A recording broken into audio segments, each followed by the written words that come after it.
Formula ఈ race ప్రజలందరికీ తెలియాలి. ట్రై పార్టీ అగ్రిమెంట్ ఎవరెవరికి దాన్ని తీసుకొని వచ్చి ఈడ రేస్ కండక్ట్ చేసుకొని టికెట్లు అమ్ముకొని దాంతో లబ్ధి పొందాం అనుకునేటువంటి ఒక కంపెనీ పేరు S next gen, ABP formula ఈ ప్లస్ తెలంగాణ రాష్ట్రం, ఈ ముగ్గురు కలిసి ట్రై పార్టీ అగ్రిమెంట్ చేశారు. ఈ అగ్రిమెంట్ 25 అక్టోబర్ 2022. దీనికి సంబంధించి మరి రాష్ట్రానికి ఏదైనా ట్రై పార్టీ అగ్రిమెంట్ చేసుకుంటే, ఏదైనా ఈవెంట్ కండక్ట్ చేస్తే ఆ ముగ్గురు వాటాదారులు అన్నట్టు ముగ్గురు వాటాదారుల్లో మరి ప్రధానంగా హోస్ట్ చేసే నగరానికి రాష్ట్రానికి కొంత మేలు జరగాలి, వాటా రావాలి. ఈ అగ్రిమెంట్లో ఏంటంటే టికెట్లు అమ్ముకునేదేమో ఏస్ నెక్స్ట్ జెన్ కంపెనీ, వాళ్ళు టికెట్లు అమ్ముకుంటారంటే ఇది కండక్ట్ చేసి, ఇంకో ఆయన ఫార్ములా ఈ రేస్ వాళ్ళు వచ్చి వాళ్ళు రేస్ నడుపుకుంటారు. మరి రాష్ట్రానికి వచ్చేది అంటే రాష్ట్రం అంట రేస్ కావాల్సిన ట్రాక్ ఇన్ఫ్రాస్ట్రక్చర్ తయారు చేయాలి. అది తయారు చేస్తే రాష్ట్రం హోస్ట్ ఇన్ఫ్రాస్ట్రక్చర్ తయారు చేసిస్తే రాష్ట్రానికి ఏంటి ఆదాయం అంటే ఏం లేదు దాంట్లో.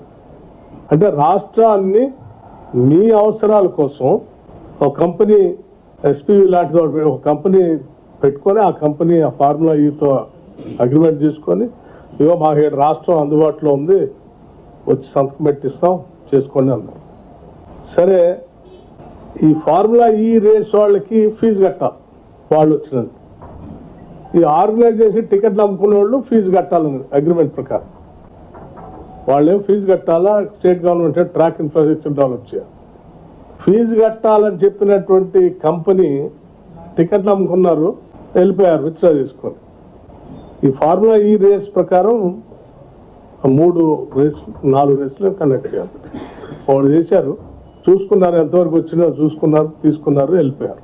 టికెట్లు అమ్ముకున్నారు. అగ్రిమెంట్ ప్రకారం ఆ ఫార్ములా ఈ వాళ్ళకి డబ్బులు కట్టాల్సింది మొదటి సంవత్సరం కట్టారు, రెండో సంవత్సరం వాళ్ళు విత్డ్రా అయ్యి ఈ ఫార్ములా ఈ వాళ్ళే వెళ్ళిపోతూ దాన్ని బై పార్టీ అగ్రిమెంట్ వచ్చి బై పార్టీ అగ్రిమెంట్ లాగా మార్చేశారు. అంటే ఇరు పార్టీలు మధ్య అంటే ఆ ఫార్ములా ఈ రేస్ కి కట్టాల్సిన ఫీజు సంబంధించి 110 crores. ఫార్ములా రేస్ పెడతాం అని చెప్పి ట్రై పార్టీ అగ్రిమెంట్ చేసుకొని అన్ని దాదాపు 80 పర్మిషన్లు తీసుకోవాలి, వాళ్ళు 110 కోట్లు కట్టాలి. వాళ్ళు ఆ ఈవెంట్ కండక్ట్ చేసుకున్నారు.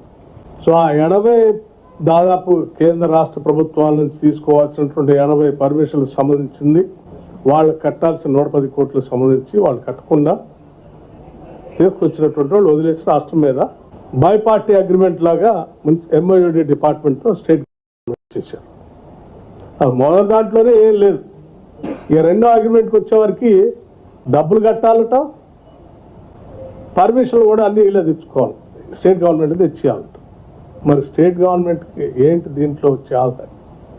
పోనీ ఇది ఏమన్నా సెక్రటేరియట్ బిజినెస్ రూల్స్ ప్రకారం ఏమైనా చేశారా, మంత్రి గారు ఏమైనా సంతకం పెట్టి చేయించాడంటే వారి సంతకం కూడా పెట్టలేదని సమాచారం తెలుస్తూ ఉంది. క్యాబినెట్ అప్రూవల్ ఏమైనా పెట్టి చేయించారంటే అది లేదు. ఓవరాల్ ఇన్స్ట్రక్షన్స్ ఇచ్చి అధికారితో చెప్పారంటే అధికారులు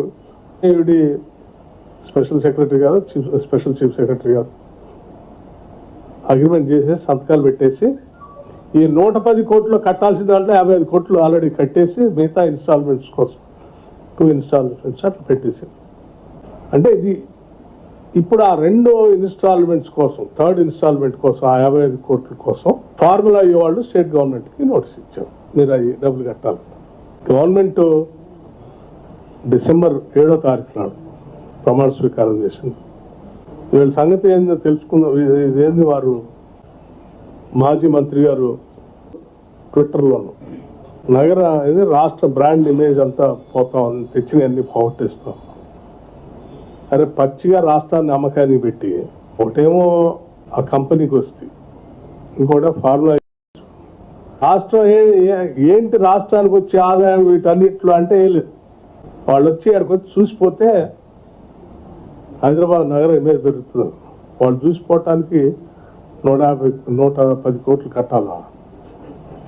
అవి కాకుండా ఇన్ఫ్రాస్ట్రక్చర్ డెవలప్ చేయడానికి మళ్ళీ అది వేరే. ఎన్ని డబ్బులు కట్టి రాష్ట్రం సాధించింది ఏంటంటే ఏమీ లేదు. సో మీరు చేసిన తప్పిదాన్ని బిజినెస్ రూల్స్కి పూర్తిగా భిన్నంగా మీరు చేసినటువంటి తప్పిదాలని మీకున్నటువంటి ఒక రకమైనటువంటి కోరికలను తీర్చుకోవటం కోసం రాష్ట్ర ప్రయోజనాల్ని, రాష్ట్ర ఆస్తుల్ని, రాష్ట్ర వనరుల్ని వాళ్ళ తాకట్టు పెట్టేసి అప్పనంగా ఇచ్చేసి జరిగే నష్టాన్ని కాపాడుదాం రాష్ట్ర ప్రజల కోసం ఇప్పుడు వచ్చిన ప్రభుత్వం ప్రయత్నం చేస్తుంటే రాష్ట్రానికి నష్టం చేస్తాం. ఎవరు పాత రోజుల్లో ఎక్కడో చదివాను, తన బాధ అంతా ప్రపంచ బాధ అంట మన కృష్ణశాస్త్రి గారు.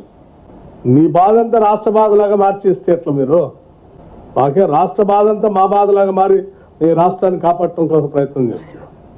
మా ఛానల్ని లైక్ చేయండి, షేర్ చేయండి, సబ్స్క్రైబ్ చేయండి.